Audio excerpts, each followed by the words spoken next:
are no civilians, if you will.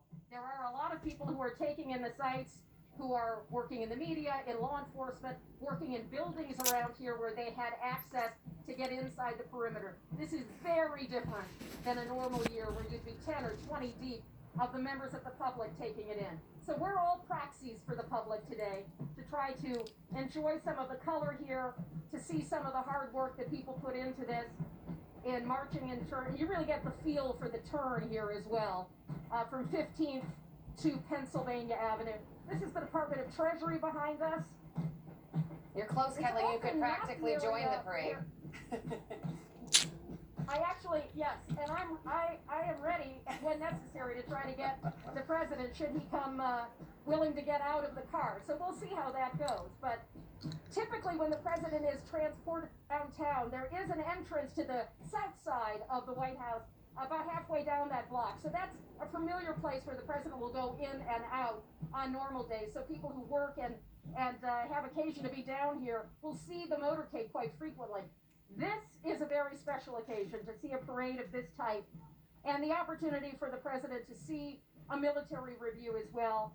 As I mentioned, all along the avenue here you have police officers, law enforcement, and members of the military standing as sentries to welcome the parade and to sort of take note of this.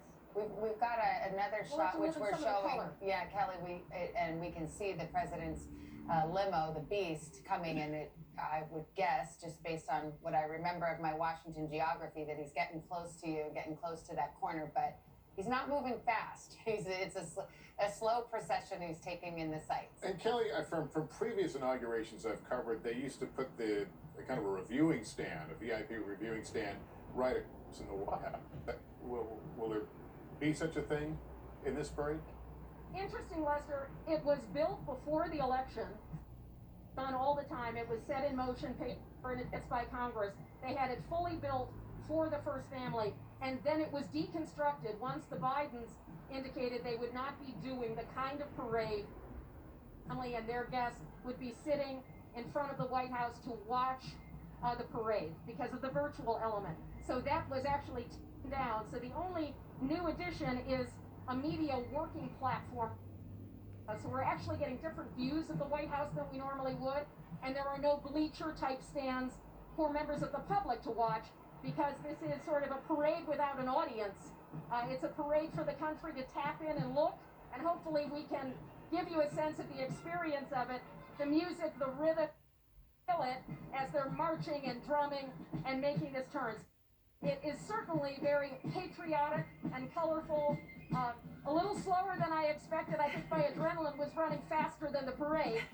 But we're anxious to see if the president will get out of the Beast and maybe give us a wave. Well, let's stop and listen for a moment, because we've got some better pictures now and can show the parade as it goes right past you, Kelly.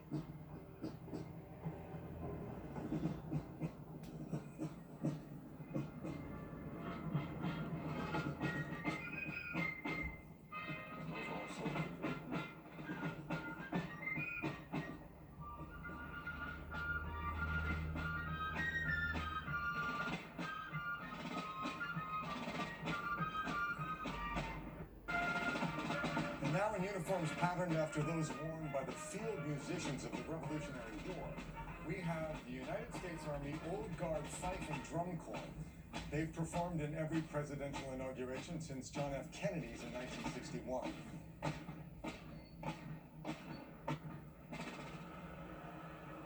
We can tell you that the University of Delaware drum line will immediately precede the president as he makes his way closer to the White House.